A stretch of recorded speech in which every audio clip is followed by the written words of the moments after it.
Hello, I'm George Abernathy, the proud president of FreightWaves, and I'm really proud today as we're presenting the Enterprise Fleet Virtual Summit. This is our keynote, and I'm thrilled that Andrew Leto is going to be joining us today. Andrew, thanks for doing this. Thanks, George. Appreciate it. So many of you know Andrew from his founding of Global Trans and then founding of 10-4 and the successful evolutions of those businesses after him being there, and now finding and being the founder and CEO of Emerge. But part of the reason that we wanted to talk with Andrew today was the investment recently that led to him being a board member and a primary investor over at Roadrunner, a name that many folks in the industry have known for a long time. They've read recently about some of the challenges that the business has had, and to see somebody with the background, the knowledge, the experience, the capabilities of an Andrew Leto making that kind of investment is really an interesting thing. So, Andrew's never shy on opinions and his thoughts. So I'm really excited to be able to have the chance to talk. So, Andrew, let's just jump right into it from there. While being the CEO and founder of Emerge, you were recently the lead investor in a $50 million placement, $10 million of your own money into Roadrunner. What were the main drivers that led you investing $10 million of your own money into an LTL carrier? And when I say carrier, I'm going to put up air quotes, because when we're talking about enterprise, it's not your dad's Oldsmobile anymore. Enterprise fleets aren't just people running their own company drivers. Enterprises and enterprise fleets come in very interesting ways. So why did Andrew Leto get involved with Roadrunner in such a significant way? Well, yeah, I got a few calls, George, after that, and like people would say, you're a broker. You built a brokerage company, and you're a tech guy. Why are you investing in a trucking company? And I say, it's not really, to me. Roadrunner was never a trucking company. It's technology moving trucks. And instead of having one, being actually, broker, typically you have one transaction. You have a truckload carrier, you broker that. But Roadrunner has three transactions in it. It's a pickup, line haul, and the delivery. And so instead of brokering one load, you're brokering three.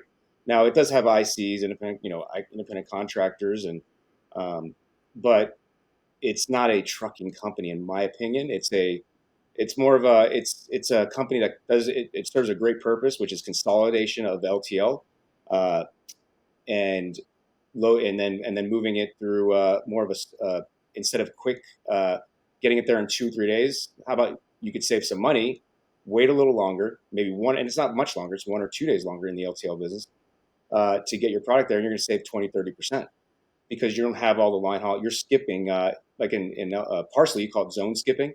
You're skipping, if you're moving a shipment with Roadrunner from LA to Chicago, it's not hitting any terminals on the way. It's typically going from LA to Chicago on a IC or a purchase transportation they have, that they go out and find through technology. And that's the reason why I invest in it. I know that for my days at Global Trans, it was one of our top carriers in our system. I know their strengths, their weaknesses, and right now there's not a better time, honestly, to be in the LTL business as a carrier. Capacity is super tight. It's actually not great for shippers. Now everybody's getting 10-20% rate increases right now.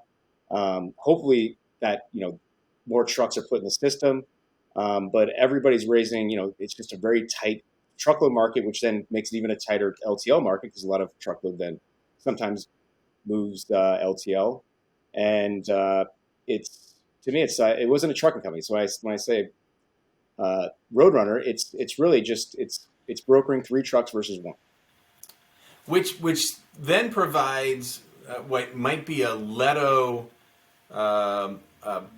help here.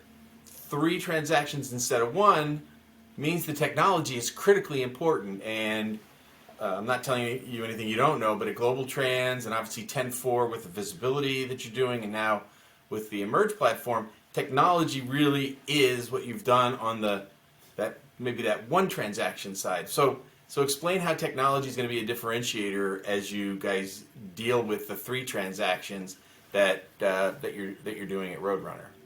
Well, I remember the biggest problem at Roadrunner, why shippers would shy away from it, was the fact that they wouldn't. And it's a very simple fix. Publish the right transit time. So if you're going to be there in 5 days, be there in 5 days. If it's actually seven, publish seven. You're not going to lose much business because the shipper is going to give you the freight because they want to get the savings. They don't need it there that quick as a FedEx or an XPO is going to get it there. And it's going to take a couple extra days, but at least publish the correct date, uh, and then make sure that you hit those dates. If it's 7 days, get there in seven. If you got to get there in eight, then call it eight.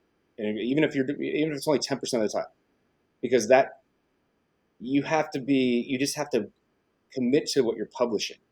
And I think we're doing a way better job of that now. I mean, that's one of the reasons I invested. I said, "Are you?" And that was a big change they made last year.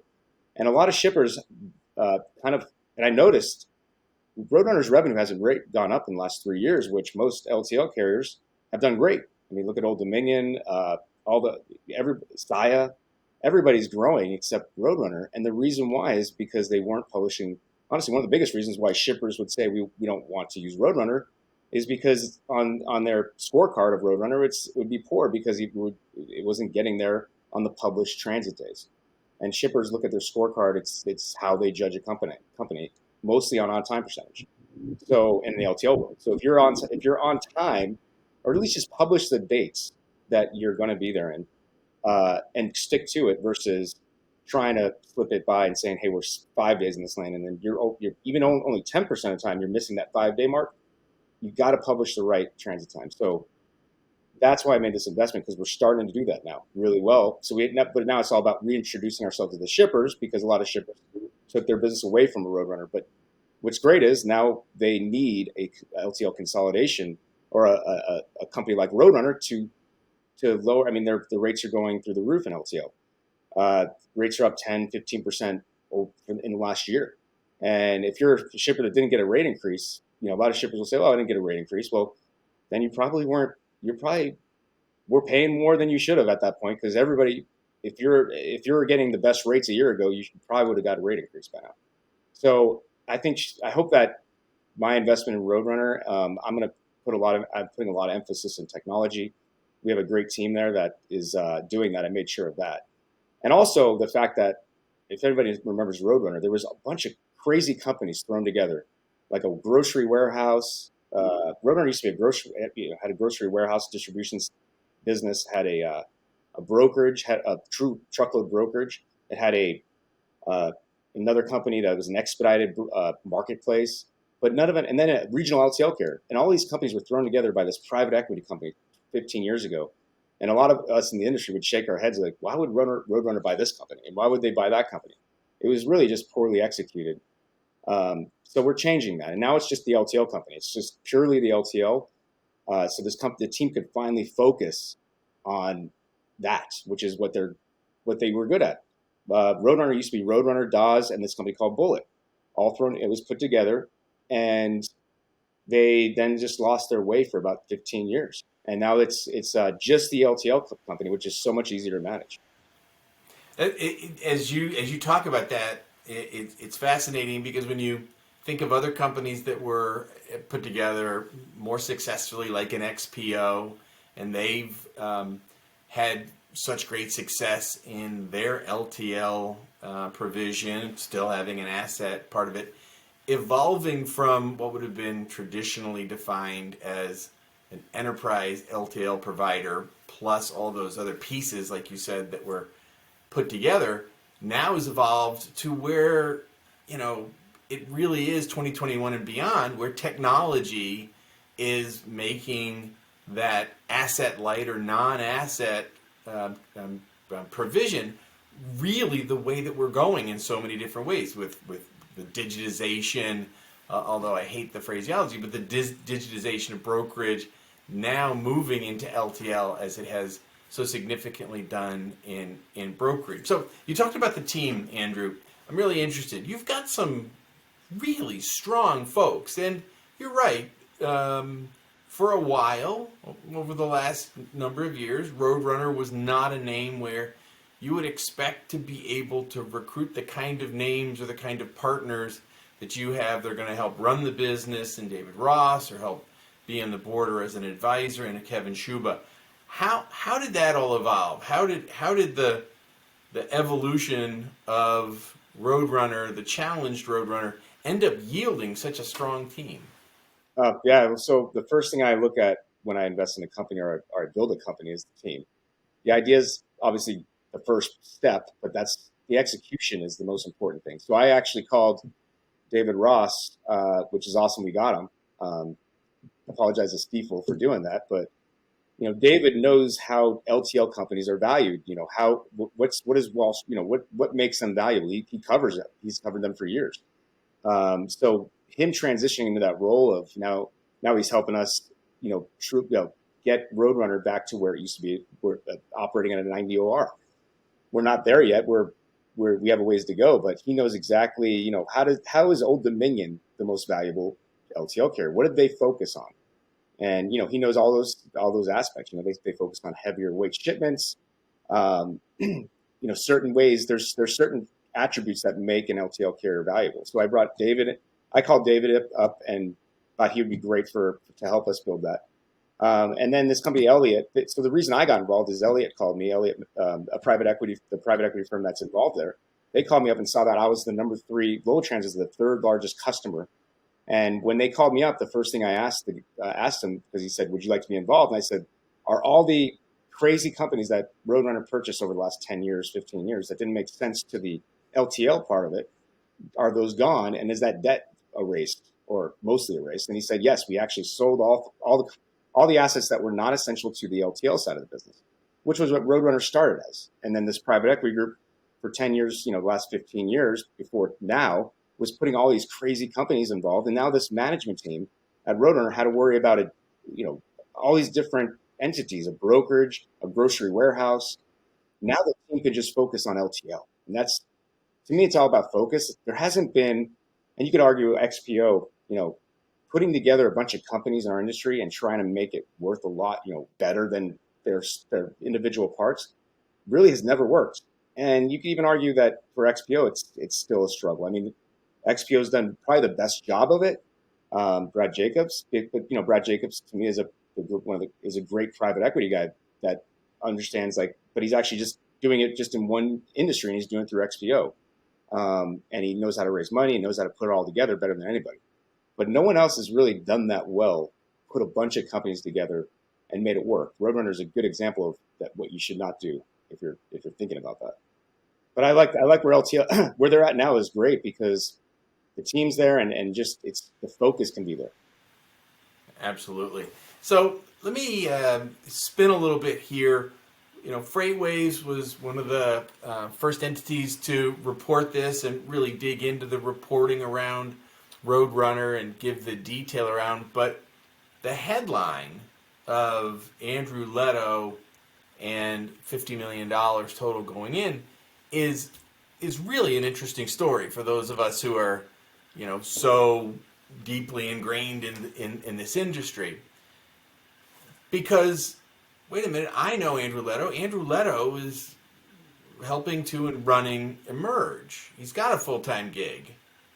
So describe to me how this, and you and I have talked a little bit about it before, how COVID and the way that doing business, I think this is really fascinating and will be fascinating for folks to watch, how the way that business and doing business has evolved, that's allowed you to do not only your day job of Emerge, but this Roadrunner investment and board membership and the other things that you're able to do now.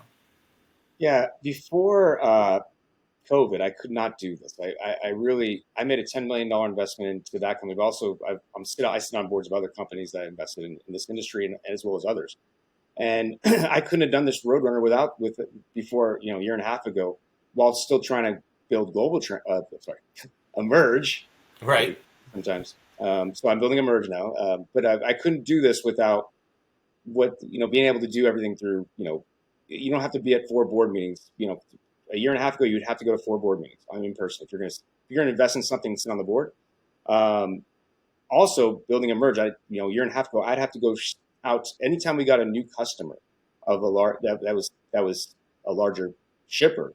I'd have to go out there, fly out there, spend a whole day traveling, and it's just the part of running a startup. You have to go out and meet the people that you're going to do business with, and that's not the case anymore, which has enabled me to do more. I guess if there's any good that came out of for me, is that I'm able to invest in more companies and do more than I could have before COVID.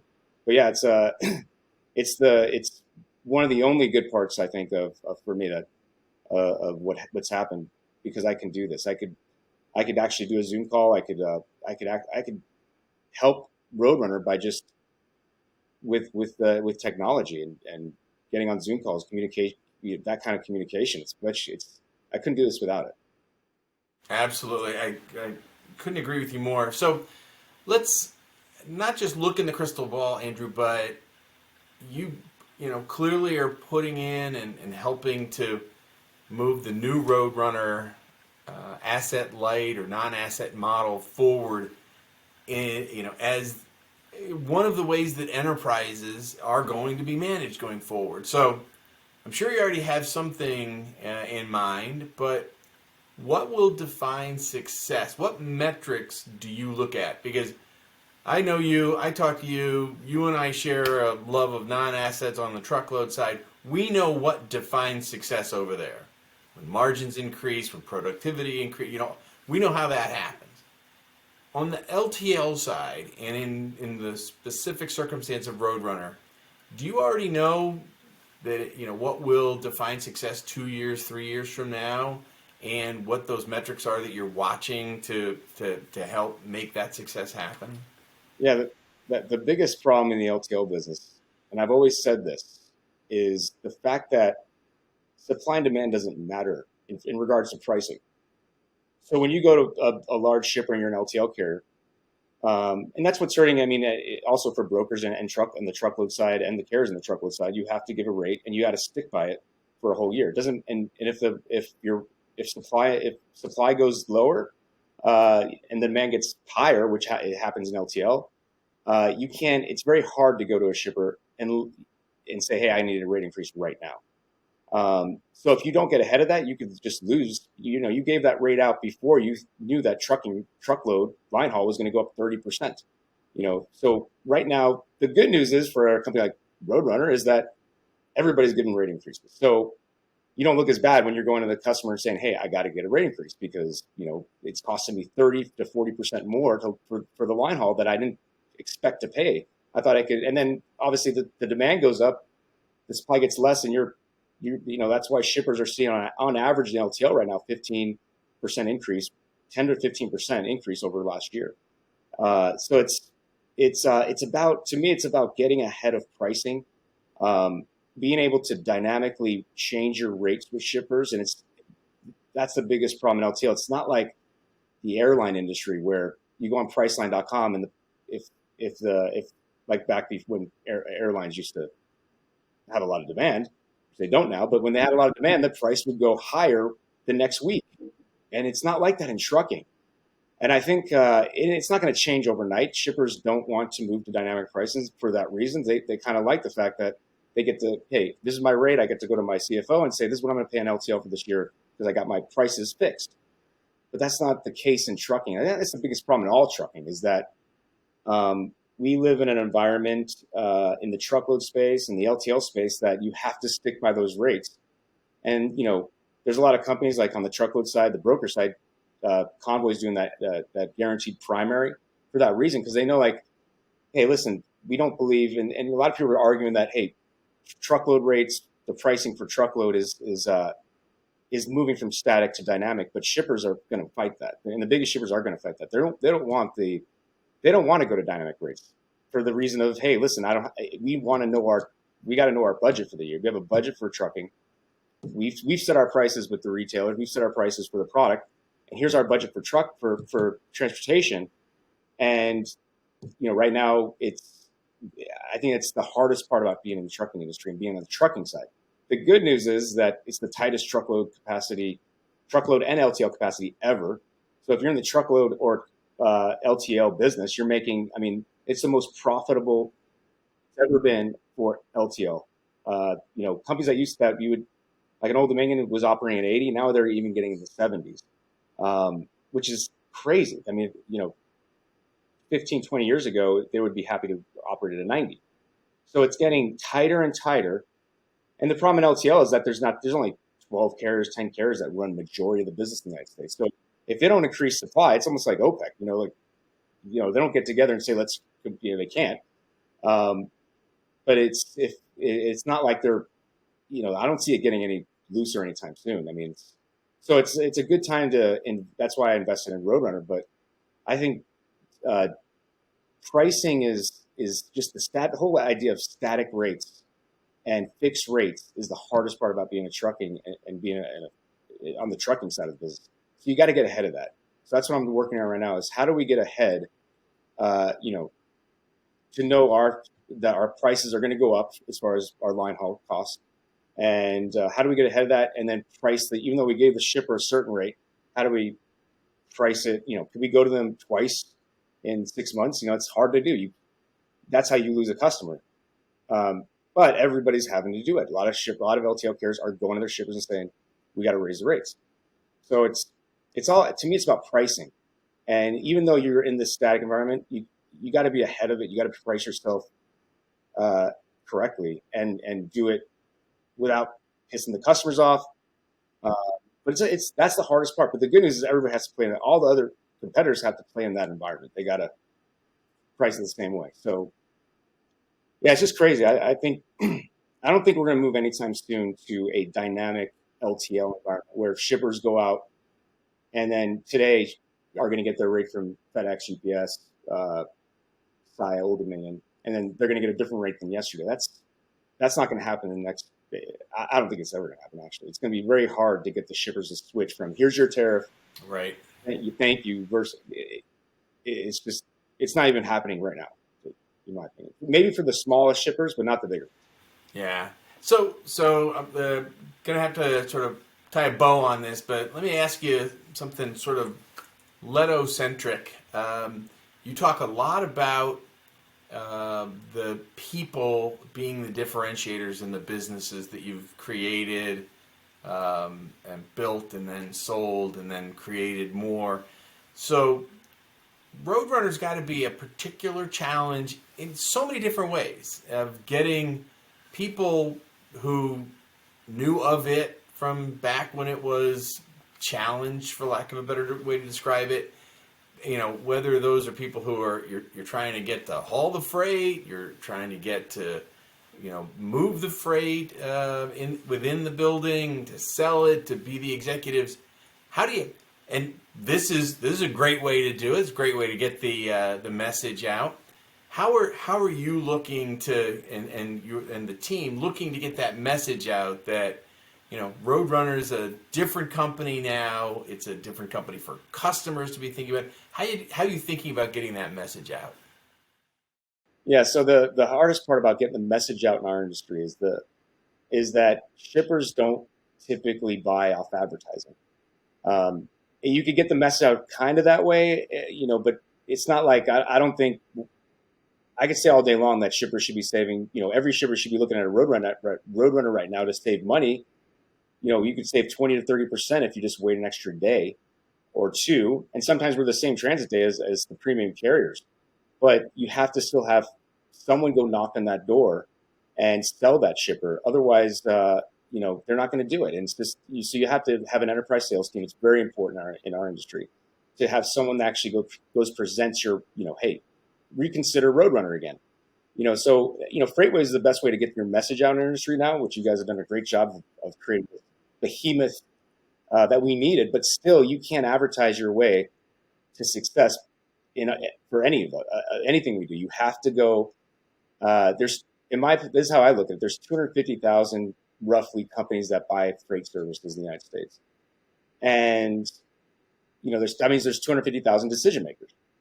But when in this big of a country, so you can't. That's why you've never seen advertising on Super Bowl by, no one ever advertises in the trucking business, and there's a reason for that. When you have 250,000 buyers, you got to go talk to them. They're getting solicited all day long. They don't buy off of advertising. It might help get get your message out, but you still have to have a person, enterprise sales rep, or a sales team to get the message out. So that's what we're definitely focusing on. How do we go re-engage the large shippers that we used to have and say, hey, this is a new Roadrunner. It's a focused Roadrunner, and we're sticking to what we say we're going to do in the transit days. So getting that message out there is definitely a challenge, but it can be done. Well, I'm putting the hook on me, so I'm going to have to bring this to a close. And I think it's absolutely a perfect way to kick off and keynote the Enterprise Fleet Summit to talk about how those fleets have evolved and how they're going to continue to evolve, and what we would have thought of 5 or 10 years ago is very, very different today, and in all likelihood, as you described, with what's going on with Roadrunner and Emerge, and all of your interests are really evolving dramatically and very fast. So, Andrew Leto, thanks for doing this. I really appreciate it, my friend. Take care. Thanks, George. Appreciate it. Much appreciated, everybody. Have a great Enterprise Fleet Summit. I'm George Abernathy. Be well.